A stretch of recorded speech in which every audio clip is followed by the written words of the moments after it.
I'm 90. The day I chose silence changed everything. My name is Arthur. I am 90 years old. And there was one day, one single, ordinary, unremarkable day, when I chose silence. Not because I had nothing to say. I had plenty to say. I always had plenty to say. I was a man who filled every room with his voice for most of his life. I had opinions and arguments and stories and advice, and I shared all of them freely and frequently whether they were asked for or not. But that one day, I stopped. I closed my mouth. I sat in the quiet. And everything changed. Not that day, not immediately, but slowly, in the weeks and months that followed, everything in my life began to shift in ways I could not have predicted and would not have believed if someone had tried to tell me. My name is Arthur, and this is what silence taught me. I was a loud man. I say that plainly because there is no gentler way to say it. I grew up in a house where the loudest voice won. My father was loud. His father before him was loud. We talked over each other. We argued passionately about everything. We measured engagement by volume, and I carried that into my adult life without questioning it for decades.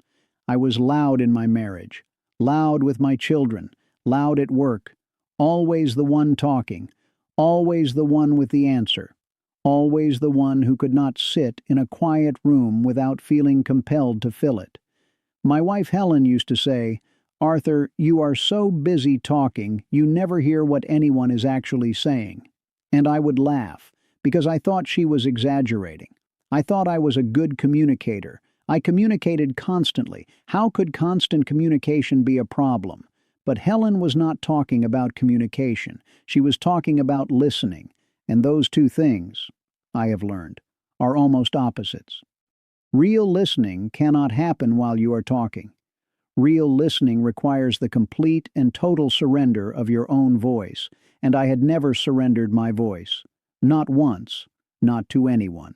Then one evening, I was 72, my son Robert came to visit. He sat across from me at the kitchen table and he said he needed to talk. And I did what I always did. I started talking. I anticipated what he was going to say, and I started responding before he had finished saying it. I offered solutions before I'd heard the problem. I redirected the conversation toward my own experiences because I thought that was how you showed empathy. By relating, by connecting, by showing you understood because something similar had happened to you. Robert sat there for a few minutes, and then he stood up quietly, and he said, "Dad, I am going to go. I will call you." And he left. He just left. And I sat at that kitchen table alone, and I felt something I was not used to feeling. Shame. Real shame. Not the defensive kind that immediately turns into justification. The quiet kind. The kind that just sits with you and does not let you argue your way out of it. I had done it again. My son had come to me with something real, and I had filled all the space with myself. And he had left without saying what he came to say. That was the day I chose silence, not as a permanent vow, not as a performance, but as a genuine experiment. I said to myself, "Arthur, tomorrow morning, sit in silence for 30 minutes. Just sit. Do not turn on the radio. Do not pick up the phone. Do not narrate your own thoughts. Just sit with the quiet and see what happens." The next morning I sat at my kitchen window with my tea, and I tried to be silent, and I lasted about 4 minutes before every instinct I had started screaming at me to do something, say something, think something loudly, fill the space. The silence felt almost physically uncomfortable, like wearing clothes that did not fit, but I stayed with it. 4 minutes became 6. 6 became 10. And somewhere around 10 minutes, something happened that I had not experienced in perhaps my entire adult life. I heard myself think. Not the loud, performative thoughts I was used to. The quiet ones underneath. The real ones. The ones that had apparently been trying to get my attention for years, but could not compete with the noise I was constantly making. And what those quiet thoughts told me, in that first real silence I had given them in decades, was uncomfortable and true. They told me I was lonely, that underneath all the talking and the opinions and the filling of every space, I was profoundly lonely. Because real connection requires being known, and being known requires being honest, and being honest requires being quiet long enough to know what is actually true for you. I had been talking for 70 years, and I had never been truly known, because I had never been truly still.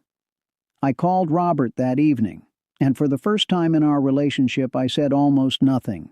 I said, "I am sorry about last night. Tell me what you wanted to say." And then I was quiet. I did not anticipate. I did not redirect.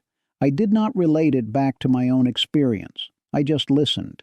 He talked for 40 minutes, about things he had been carrying for years, about fears and struggles and feelings he had never shared with me because he had learned, somewhere along the way, that sharing with his father meant being talked over.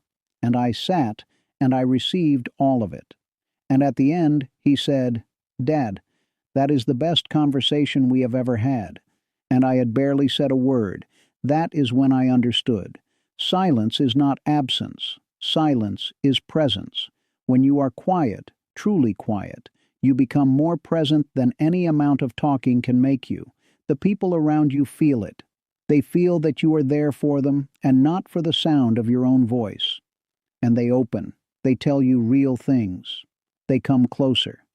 I started practicing silence every morning, 20 minutes, 30, sometimes an hour on the days when I could manage it. Just sitting, just breathing, just being in the quiet without fighting it. And slowly, over months, the silence stopped feeling uncomfortable. It started feeling like coming home, like the place where the truest version of myself lived. The version that did not need to perform or impress or fill every space.